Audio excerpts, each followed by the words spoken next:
नेताजी ने 21 अक्टूबर 1943 को आज़ाद हिंद सरकार और फौज का गठन किया।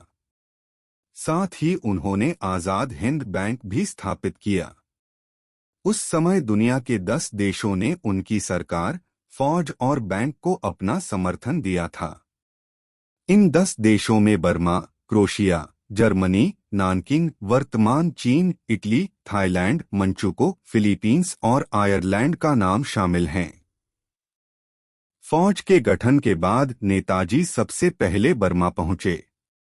वहां पर उन्होंने नारा दिया था, तुम मुझे खून दो, मैं तुम्हें आज़ादी दूंगा।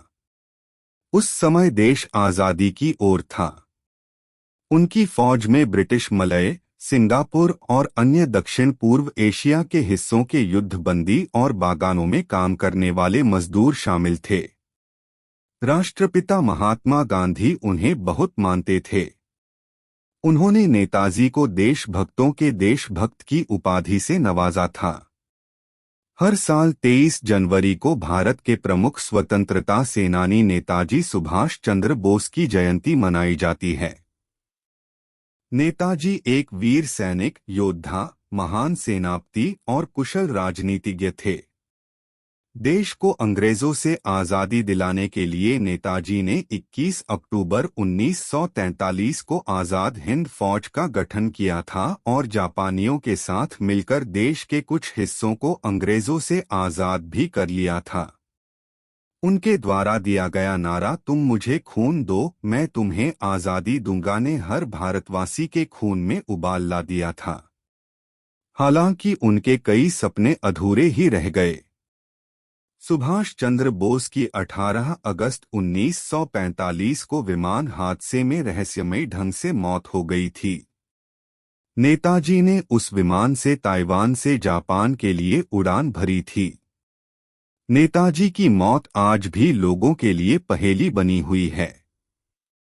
इस दुर्घटना के बाद भी तमाम किस्से कहानियों में उन्हें जीवित बताया गया है। एक मान्यता यह भी है कि नेताजी की मौत विमान हादसे में नहीं हुई थी। वे गुमनामी बाबा बनकर फैजाबाद में लंबे समय तक रहे। गुमनामी बाबा फर्राटेदार अंग्रेजी, बांग्ला और जर्मन बोलते थे। 1985 में जब गुमनामी बाबा की मृत्यु हुई तो उनके सामान को देखकर सब दंग रह गए। उनके पास महंगी सिगरेट, अखबार, पत्रिकाएं आदि थीं। उनके सामान से नेताजी की निजी तस्वीरें, रोलेक्स की घड़ी, आज़ाद हिंद फौज की यूनिफॉर्म, 1974 में आनंद बाजार पत्रिका में छपी 24 किस्तों वाली विमान दुर्घटना की कहानी, शाहनवाज और खोसला आयोग की रिपोर्ट आदि मिले।